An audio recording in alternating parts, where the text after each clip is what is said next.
Vola in alto in classifica il Libero Consorzio di Agrigento, costituendo il primo in provincia un comitato per sostenerne la candidatura.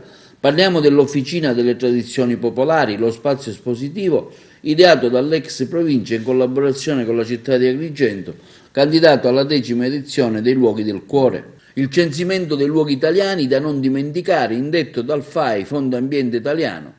Per votare basta collegarsi al sito www.fondoambiente.it. Il compito del comitato, denominato Sostegno per la valorizzazione dell'Officina delle Tradizioni Popolari, è quello di promuovere il luogo e scalare così la classifica che vede posizionato il sito in ottima posizione, un trend in costante crescita. In questo modo inoltre si possono scaricare i materiali personalizzati necessari alla raccolta dei voti e rimanere aggiornato sugli sviluppi della classifica e successivamente al traguardo raggiunto sulle fasi del progetto. L'Officina delle Tradizioni Popolari è una struttura permanente che espone reperti della cultura popolare, figurativa e dell'artigianato artistico siciliano tra il XVI e il XX secolo.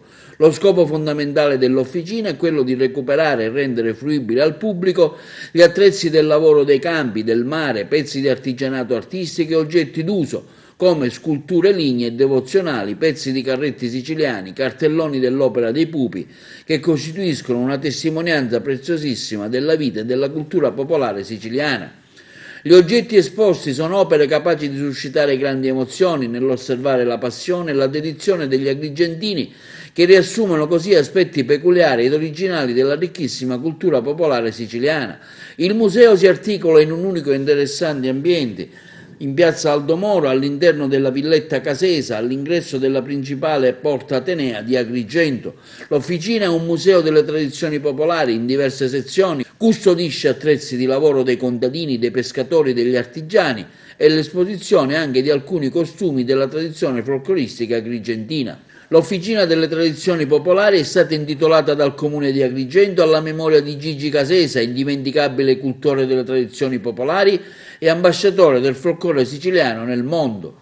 L'Officina è incardinata all'interno dell'Ecomuseo istituito dal Libero Consorzio, il primo in Sicilia, costituito esclusivamente da un ente pubblico.